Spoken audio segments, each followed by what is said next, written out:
অসমৰ সৰ্বকালৰ সৰ্বশ্ৰেষ্ঠ কৰ্মোদ্যোগী মুখ্যমন্ত্ৰী ডক্টৰ হিমন্ত বিশ্ব শৰ্মা চৰকাৰৰ এয়া এক উন্নয়নৰ নমুনা। মুকলি কৰা হ'ল ভৰলুমুখৰ পৰা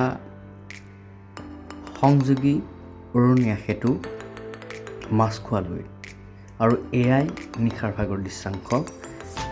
গুৱাহাটীত প্ৰতিদিনে কেনেধৰণে উন্নয়ন হৈছে তাৰ এক মূল্যাংকন দিবলৈ আজি আমি প্ৰয়াস কৰিছোঁ।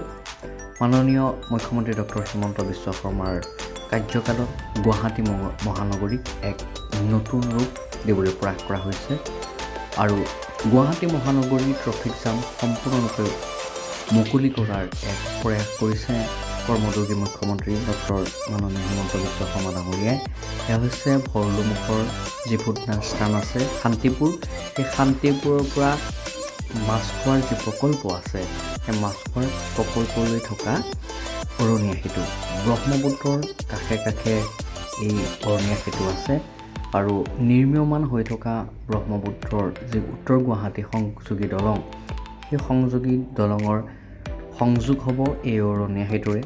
আৰু দূৰ দূৰণিৰ যাত্ৰীসকল যিসকলে মহানগৰীত আহি যান জঁটৰ সমস্যাত ভোগে, সেইসকল যাত্ৰীক পৰিত্ৰাণ কৰাৰ উদ্দেশ্যেৰে মাননীয় মুখ্যমন্ত্ৰী ডক্টৰ হিমন্ত বিশ্ব শৰ্মা ডাঙৰীয়াই এই উন্নয়নৰ পদক্ষেপ হাতত লৈছে।